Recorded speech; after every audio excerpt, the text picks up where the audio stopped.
यह कहानी है साल 1939 की, जर्मनी के एक खुशहाल यहूदी परिवार की। तब जर्मनी में हिटलर की सरकार थी। परिवार में सब कुछ अच्छा चल रहा था।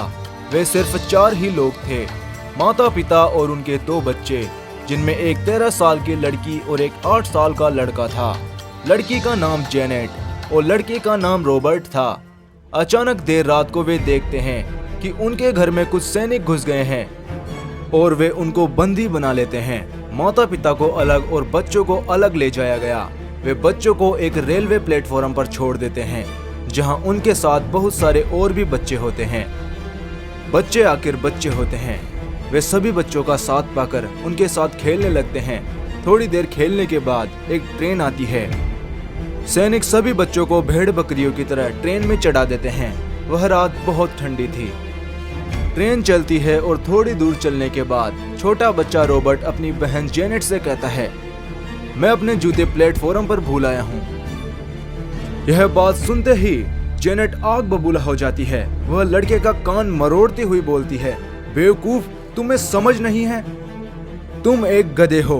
पहले ही इतनी बड़ी परेशानी आ गई है। हम अपने माता पिता से अलग हो चुके हैं और तुम अपने जूते भूल कर आ गए हो और हमें पता भी नहीं आगे क्या करना है। हे भगवान, मैं क्या करूं? यह सब बोलकर वह अपना गुस्सा दिखा रही थी, क्योंकि वह समझती थी कि इतनी सर्दी में जूते न होने से उसका छोटा भाई बीमार पड़ सकता है। शायद उसके पैर भी गल जाएं। लेकिन छोटा बच्चा रॉबर्ट यह सब नहीं जानता था। वह खेल खेल में अपने जूते भूल गया था। तभी ट्रेन रुकती है। वे दोनों देखते हैं कि सैनिक लड़कियों और लड़कों को अलग कर रहे हैं। यह देखकर जेनेट अपने छोटे भाई का हाथ पकड़ लेती है। रॉबर्ट भी जेनेट का हाथ कसकर पकड़ लेता है। दोनों भाई बहन जानते थे कि उनको अलग किया जाएगा, लेकिन वे एक दूसरे से अलग नहीं होना चाहते थे। उनकी आंखों में आंसू थे, लेकिन सैनिकों ने कोई दया नहीं दिखाई। वे जबरदस्ती उन दोनों को अलग कर देते हैं। अपने छोटे भाई रॉबर्ट से दूर होकर जेनेट बहुत दुखी हो गई थी। लेकिन सबसे ज्यादा बुरा जेनेट को इस बात का लग रहा था कि वह अपने छोटे भाई रॉबर्ट पर इतना जोर से चिल्लाई और उसका कान मरोड़ा। वह हमेशा अपने छोटे भाई से अच्छे से बात करती थी, लेकिन उसके अंतिम शब्द उसके भाई के लिए बहुत ही कड़वे थे। अब जेनेट अपने छोटे भाई और अपने पूरे परिवार से अलग हो चुकी थी। जेनेट नहीं जानती थी कि उसके परिवार के लोग अब कहाँ हैं। उसे एक बंदी घर में डाल दिया गया। जब जेनेट 4 साल बाद बंदी घर से बाहर आई तो उसे पता चला कि वही उनके परिवार का एकमात्र सदस्य है जो जीवित है। वह फूट फूट कर रोई।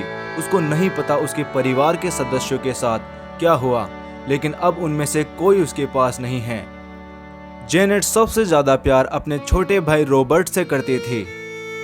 जब जेनेट को पता चला कि रॉबर्ट अब नहीं है तो उसे बहुत ज्यादा दुख हुआ। लेकिन सबसे ज्यादा दुखी करने वाली बात उसके जीवन में यह थी कि उसने अपने प्यारे छोटे भाई को जो अंतिम शब्द बोले वह बहुत कड़वे थे। वह कुछ अच्छा बोल सकती थी, लेकिन वह उस पर चिल्लाई और कड़वे शब्द बोली।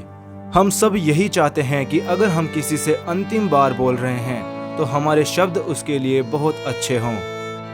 इस घटना ने जेनेट के ऊपर इतना गहरा प्रभाव डाला कि उसने निश्चय किया कि मैं अब किसी से भी इस प्रकार बात करूंगी कि मैं उससे आखिरी बार बात कर रही हूं और मुझे कभी उसके लिए दुख न हो। इस घटना के बाद जेनेट ने पूरे जीवन में कभी किसी से कोई गलत शब्द नहीं बोला और वह हमेशा बहुत ही विनम्रता से बात करती थी। जेनेट ने अपने जीवन में कई अच्छे काम किए और एक शानदार जीवन व्यतीत किया। वह अपने पूरे परिवार और अपने प्यारे छोटे भाई को खो चुकी थी। उसके बाद भी उसने हार नहीं मानी। इतनी भयानक घटना के बाद भी उसने उस घटना से एक अच्छा सबक लिया। जेनेट ने अपने जीवन में इस भयानक घटना को भी एक आशीर्वाद के रूप में लिया।